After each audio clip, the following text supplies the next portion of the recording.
Hi friend, कैसे हैं आप। आई होप आप सब लोग अच्छे होंगे। आज की इस वीडियो में हम आपको बताने वाले हैं अपने फ़ोन में बैटरी सेविंग मोड पे किस तरीके से लगानी है।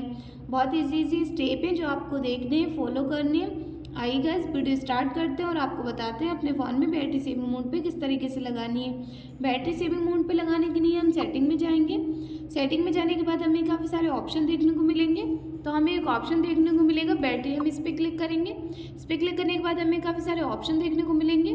तो हमें एक ऑप्शन देखने को मिलेगा बैटरी सेवर, हम इस पर क्लिक करेंगे। इस पर क्लिक करने के बाद यूज़ बैटरी सेवर इस पर ऑन कर देंगे। तो आप देख सकते हैं आपकी बैटरी सेविंग मोड पे लग जाएगी। अगर आप इसे ऑफ कर देंगे तो हट जाएगी और ऑन कर देंगे तो बैटरी आपकी सेविंग मोड पे लग जाएगी। गाइस इसी तरीके से आप अपने फ़ोन में बैटरी सेविंग मोड पे लगा सकते हैं। अगर आपको वीडियो अच्छी लगी हो तो लाइक करें, शेयर करें। अगर आप इस चैनल पर नए हैं तो सब्सक्राइब करें। मिलते हैं आपसे किसी नेक्स्ट वीडियो में, तब तक के लिए बाय एंड टेक केयर।